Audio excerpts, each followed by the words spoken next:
Hello dear student, आज के इस लेक्चर में हम सब्जेक्ट के बारे में पढ़ेंगे कि सब्जेक्ट क्या होता है। तो सब्जेक्ट जो है ये सेंटेंस में एक इम्पोर्टेंट रोल प्ले करता है। सब्जेक्ट के बगैर जो है सेंटेंस अधूरा होता है। आइए अपने लेक्चर की तरफ जाते हैं।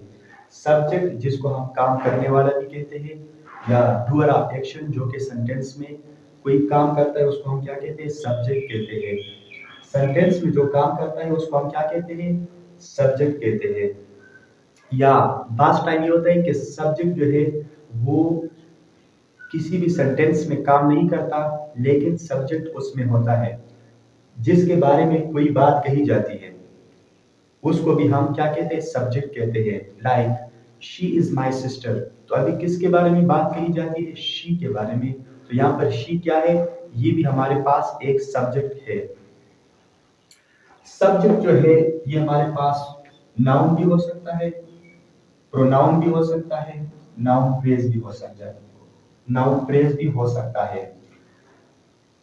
अगर हम देखें कि हम सब्जेक्ट को किस तरह फाइंड कर सकते हैं, तो हमारे पास दो किस्म के तरीके हैं जिससे आप जो है हम सब्जेक्ट को इजीली फाइंड कर सकते हैं। लाइक फर्स्ट जो रूल है वो ये है कि सब्जेक्ट जो है ये हमेशा वर्ब से पहले आता है।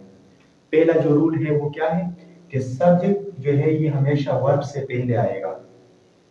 दूसरा जो रूल है वो ये है कि आप इस तरह के क्वेश्चन कर सकते हो किसी भी सेंटेंस में, तो आप जो है सब्जेक्ट को फाइंड कर सकते हैं। तो हु एंड व्हाट, ये क्वेश्चन अगर आप सेंटेंस में करें तो आप इजीली जो है सब्जेक्ट को फाइंड कर सकते हैं।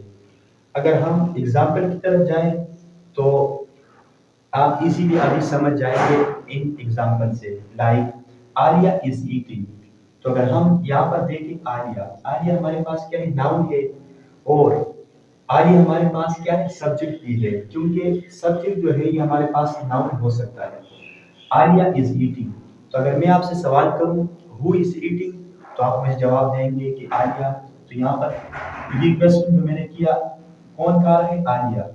दूसरा जो है कराची इज अ सिटी, तो हमारे पास कराची क्या है, ये हमारे पास नाउन है, तो उस वजह से हम कहते हैं कि कराची क्या है, ये हमारे पास सब्जेक्ट है।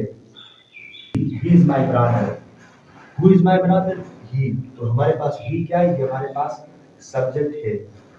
Taking dangerous risk seems to scare most hard working people, कि जो जो डेंजरस खतरनाक रिस्क होते हैं वो बहुत ही मेहनतकश लोगों को भी डरा देती है। तो क्या डरा देती है, टेकिंग डेंजरस रिस्क, तो व्हाट, तो ये। तो इस तरीके से आप जो है सब्जेक्ट को फाइंड कर सकते हैं इजीली।